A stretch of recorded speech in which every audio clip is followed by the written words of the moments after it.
Bonjour Guillaume. Bonjour Lionel. Le commerce composable est une notion relativement récente, mais qu'est-ce que c'est exactement? Ouais, alors le commerce composable, effectivement, on le connaît aussi sous le nom de MAC, cet acronyme qui signifie Microservices, API First, Cloud Native et Headless, et donc c'est une approche modulaire pour construire des plateformes e-commerce. L'enjeu et l'ambition du commerce composable est vraiment de créer une plateforme en ajoutant les meilleures briques du marché, chacune de ces briques ayant une fonctionnalité métier très spécifique et pour laquelle elle s'illustre particulièrement. Ok, et en quoi ça diffère des approches traditionnelles? Il faut bien mettre en opposition l'approche traditionnelle, donc l'approche monolithique, à cette approche composable. L'approche monolithique permettait d'avoir des solutions qu'on nomme de tout en un. Donc l'ensemble des fonctionnalités de la plateforme e-commerce était contenu dans un seul produit, une seule stack logicielle qui était déployée en général une fois. Donc un fournisseur pour toutes les fonctionnalités du e-commerce. Le fait que cette plateforme soit monolithique, la rend du coup moins flexible, puisque effectivement si on veut débrayer certaines fonctionnalités, en modifier certaines, on doit toucher au cœur du réacteur, on doit vraiment modifier ce monolithe et c'est souvent très complexe. De plus, et c'est un enjeu avec les grosses marketplaces qu'on voit ces dernières années, la scalabilité de ce type de solution est très limitée. C'est difficile avec un monolithe de pouvoir tenir la charge, que ce soit en nombre de produits, que ce soit en audience, que ce soit en volume de transactions.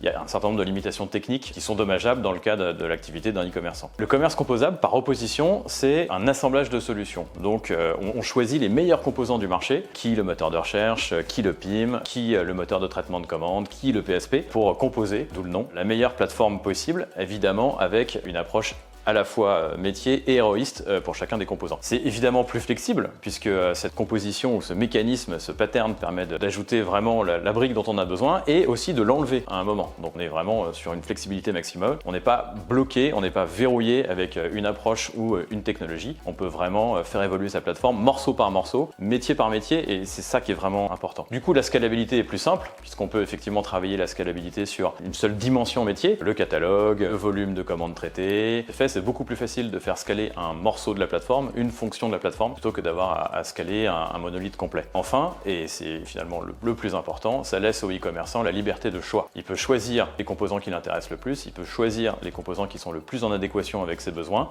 et ses ressources. On peut la faire évoluer, évidemment, mais surtout on peut la faire évoluer vite. On peut se retourner sur un marché, on peut bénéficier des dernières innovations de manière très rapide. On veut un PIM avec de l'intelligence artificielle, on peut pivoter sur son PIM. Il y a plein de choses qui sont possibles et qui étaient beaucoup plus compliquées dans l'ancien monde entre guillemets, où il fallait faire pivoter toute la plateforme, ou en tout cas la déconstruire, ce qui était toujours assez compliqué. Point très important avec le commerce composable, c'est vraiment la promesse d'apporter une meilleure expérience client. Bottom line, ce qu'on veut, c'est être capable de vendre, et pour être capable de vendre, il faut être capable de séduire son client, et il faut être capable de l'accompagner du début jusqu'à la fin de son parcours d'achat. Évidemment, cette capacité à intégrer les meilleures solutions du marché, en front et en back, les meilleurs moteurs de recherche, les meilleurs moteurs de recommandation, permettent vraiment d'offrir à son client une expérience la plus parfaite dans son contexte métier. Et enfin, ça c'est tous les avantages du commerce composable. Il faut être évidemment honnête dans cette ambition du commerce composable. Il y a aussi des problématiques qu'il faut adresser, donc ils sont maintenant bien connus, ça fait 4 ou 5 ans qu'on travaille sur le sujet, donc on n'est plus dans une phase de découverte pour le commerce composable, donc il faut avoir ces enjeux en tête lorsqu'on se lance dans la création d'une plateforme de ce type-là. Il faut bien comprendre que la complexité de la plateforme prise au global est accrue. Effectivement, avant on avait un produit qu'on déployait une fois, un fournisseur de services SaaS qu'on utilisait pour tout. Là en l'occurrence on va en avoir plusieurs. On va peut-être être capable de mixer les modes de sourcing. Un morceau en SaaS, un morceau sur un hyperscaler,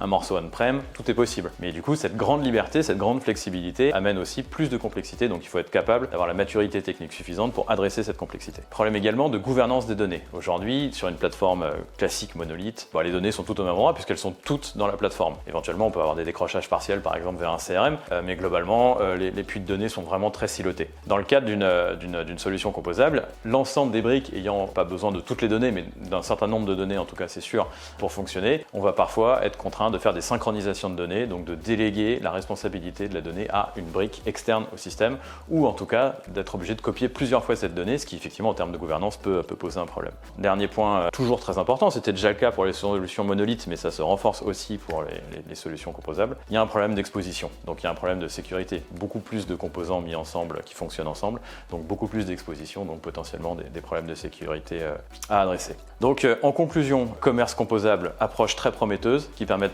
vraiment de régler tous les problèmes modernes que rencontrent les e-commerçants, que ce soit en termes d'expérience client, que ce soit en termes de facilité de déploiement, que ce soit en termes de suivi des coûts. Pour nous, c'est vraiment la solution qui aujourd'hui doit être privilégiée. Néanmoins, comme je le disais, il y a certains chantiers qu'il faut être capable d'adresser, donc une certaine maturité, que ce soit métier, technique, et avoir très clairement en tête l'objectif, toujours satisfaire le client et donc de proposer la meilleure expérience possible. Très clair.